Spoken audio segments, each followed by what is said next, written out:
Welcome to your Daily Dose. My name's Robert. Y'all know Susan with the lovely flowers in her hair. You may not know Paula. Paula's one of our dear friends, longtime players. Paula, how are you? Doing really well right now. I'm so glad to hear it. Paula, you've been playing with us for how long? Gosh, I can go back to the daily doses, looking at the daily doses, I think since number 50.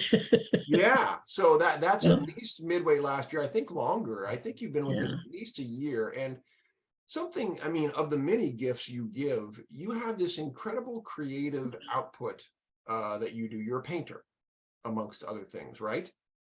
Yes, and I don't know what I just did. Somehow I lost the screen. Oh, well, we can see you. Don't worry. As long as you Okay. can you hear us Okay, okay? yeah, I can hear you. I just can't see you, and I don't see the. And that's okay. You don't have to do anything on the screen. So you look great. Okay. And what I wanted to ask you about with the paintings was, when did that start for you? And you're very prolific. Talk to me about how it comes to you the way it does. Okay. Well, Susan actually made sense of the whole thing to me, because she gave me an article that I can't give justice to the woman who did it, but she had a deep brain stimulation done. And she said that immediately after that, she started painting. Yeah.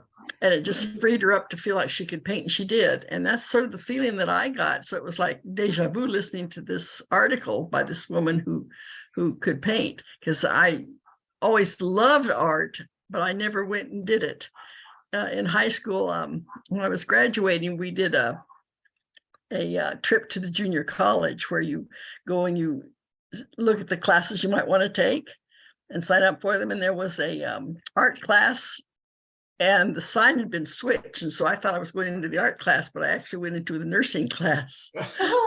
And I sat down, and they started handing out little sheets of paper. It was kind of like a little mini test, just to see where you sat on things. And gee, this is interesting. They're asking me, do I faint at the sight of blood? And have I ever taken care of my siblings when they've been sick and things like this? Anyway, so I just took the test and said, forget about it.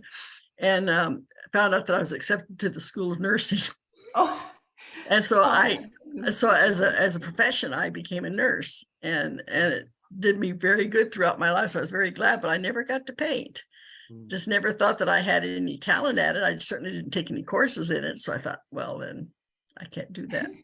You know, it reminds me of a phrase, a new one that Susan gave us, and we played with it again today, which is, that's not me. Yeah. That artist part of you, Paula, for whatever reason, by that stumble happen chance into your nursing life, you believe that being an artist, well, that's not me. And it turns out that's not true.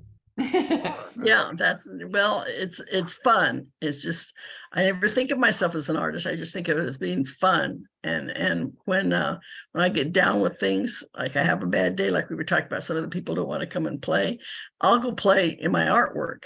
Wow. And it just is not, it's uplifting. Even if I don't create anything that good, it's just uplifting to do.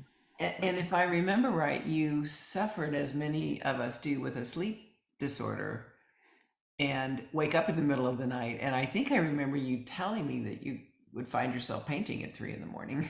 Oh, absolutely. Absolutely. In fact, my husband laughs, because I'll get ideas in the middle of the night of things I want to paint. Did you get out of bed and go paint? Pardon? Do you get out of bed and like, I can't wait? I did a couple times, but I haven't. I got a lab, and once she thinks I'm up, then she's going to want to play and do stuff. So I just that's funny. I wouldn't do that very often, because I can't go back to sleep then. Yeah. Well, Paula, I would like to thank you officially here on the Daily Dose for offering me the suggestion of a word of the year. Is that something that you have done for some time for yourself?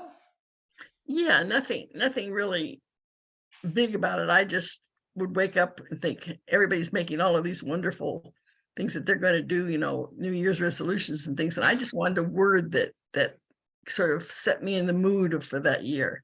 And your word of play, I mean, that was so perfect when you said that. I thought, oh, geez. It was very layered when that came to me. How about you? Yeah. Like, what kinds of words were they?